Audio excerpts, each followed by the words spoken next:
Bob, there's another great star on your program I admire very much. You mean Fanny Brice? No, I'll come to her later. I'm talking about Frank Morgan. I've never met him. Well, that's easy to fix. Frank's just come in from a quick trip to New York. He's talking to the reporters. Say, Frank. I'll be right with you, Bob. Just a minute, Mr. Morgan. I want to ask you... That's all right. The farm situation can be summed up in a nutshell. The farms are for farming. Gee, that's hot. Let me get that straight. Well, I'll put it another way. Under modern marketing conditions, if the farmer is to survive, he must stop the crop, oil the soil, and rototote the potatoes. Frank! Well, that's all, son. Now get back to your paper. Just one more question, Mr. Morgan. No. Now that's all. No. Good day. Well, Bob, it's a pleasure to see you again. Those reporters have been in my hair ever since I stepped out of the plane. How was your trip back, Mr. Morgan? Oh, fine, except for these pests. Why is it, I wonder, that as soon as a man is hired by a newspaper, he instantly becomes obnoxious? I never found an exception, and I must say... Frank. What? Before you put your foot into it any farther, this fellow you're talking to sells more newspapers than... Sells newspapers? The Chicago Tribune, Philadelphia Ledger, Denver Post. Well, give me a Hollywood Citizen News. Say... Tell me, son, how do you lads stand between the cars at the intersections without getting your brains knocked out? Wait a minute, Fat. What? This gentleman's not a newsboy. He's the foremost newspaper columnist in America. Oh, well, I'm terribly sorry. Please accept my apologies, Mr. Fiddler. Frank! Hollering. Let me straighten this out, Bob. Mr. Morgan, my name is Ed Sullivan. I write a column for the Chicago Tribune Syndicate. Oh, sure, Mr. Syndicate. I've read your column many times. Frank, what's the matter with you? I never saw you act this way before. Well, I don't know. I've been a little confused since my plane trip. My head is still buzzing. Were you bothered by the engines? Well, we stopped at Albuquerque, and they tried to send me a blanket, but I... Oh, you mean the motors? Well, Sullivan, are you glad you met Morgan? I want to get out of here. Now, don't go, young man. I hope I didn't say anything to offend you or newspaper men in general. Believe me, my boy, yours is a wonderful craft. I can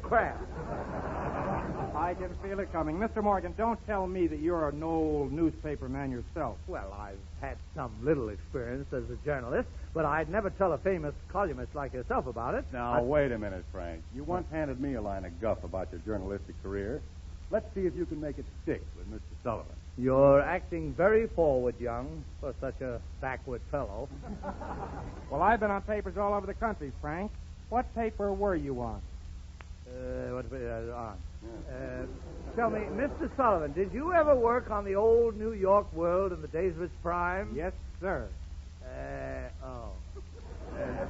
That was a fine paper. Well, you should have worked on the old Louisville Courier in the days of... Morris Henry Watterson. I was there.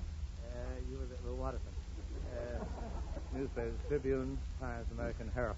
Herald! Mr. Sullivan, did you ever work on the old New York Herald under James Gordon Bennett?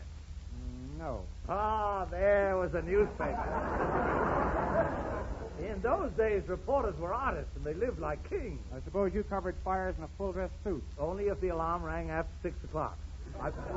I was the Lucius Beebe of my day, but I seldom stooped to conflagrations. I was known as Foul Ball Morgan, the dean of the sports writers. Dizzy or Daffy?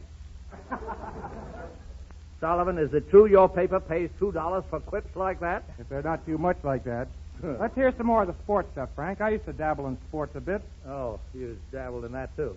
Well, you used to get around a bit, before you were a columnist, didn't you? Never mind that, Foul Ball. Just keep pitching.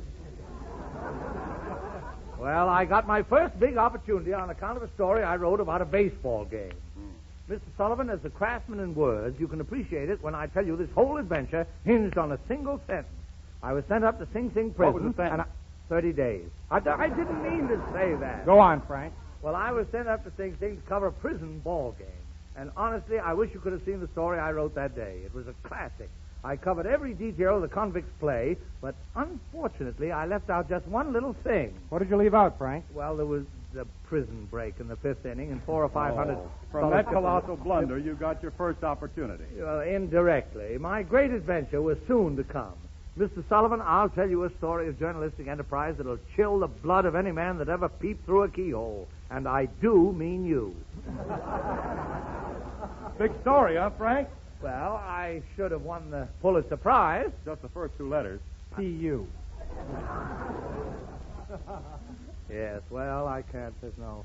It was Christmas Eve in the Herald office, and as usual at that time, all of the reporters and editors had gone home. I happened to be there alone, trying to finish my Christmas dog column, when suddenly the phone rang. I was instantly galvanized into action. I said, "Hello? Hello? Who's this? Bob Young. Get off the wire." A voice at the other end informed me that the madcap daughter of the nation's most powerful senator had just eloped with a streetcar conductor by the name of Rob Nichols. That's a $2 one, Morgan. You were all alone, Frank. What did you do? Well, I dashed out to the senator's mansion. It was on Mansion Street. Checked the story, kissed the maid, and rushed back to the office. I arrived with the biggest scoop in years, and what do you think? What? No printers. No printers? Yes, they'd all gone home. It was time for a quick decision, and I knew my editor would promote me for it. I dashed to the composing room, wrote my story in type, and set a headline over it in 88-point Gothic, upper and lower case. What size cap? 6 7/8. What am I talking about? I ripped out a dull war story from the front page, replaced it with my scoop, and started the presses rolling.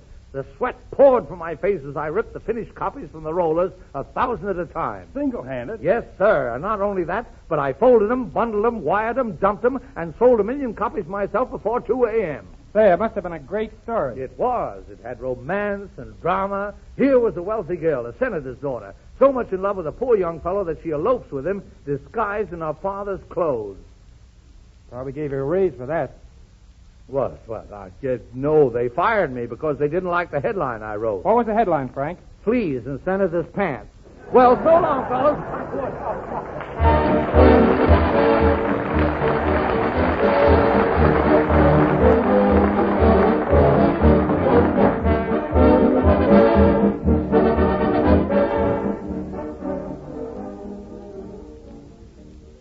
All right, I'm going to steal a little of Ed Sullivan's stuff in presenting Meredith Wilson's next number. It's pretty well agreed that Cole Porter is the most sophisticated popular songwriter in America. He's on the Metro lot now, writing the score for the forthcoming production, Broadway Melody, which will star Fred Astaire and Eleanor Powell. Everybody knows the Cole Porter of today, but I'm sure that some of you will be surprised when Meredith plays the first hit song he ever wrote. It was published in 1919, and it's called Old-Fashioned Garden.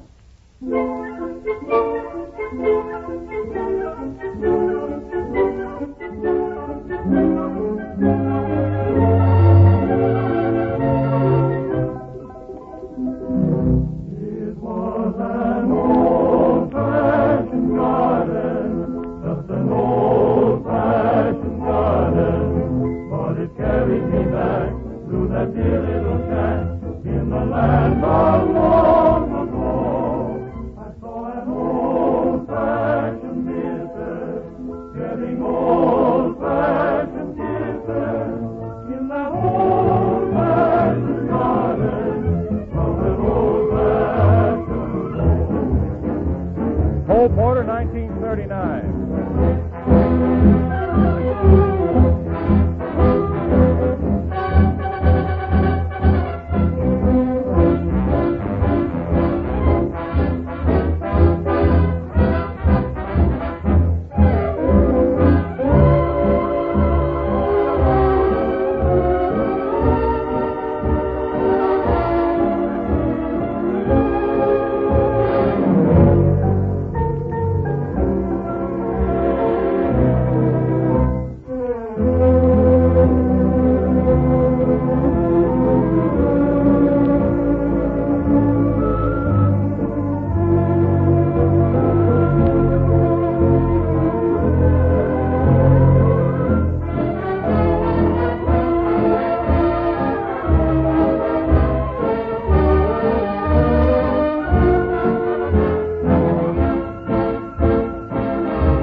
justice appears.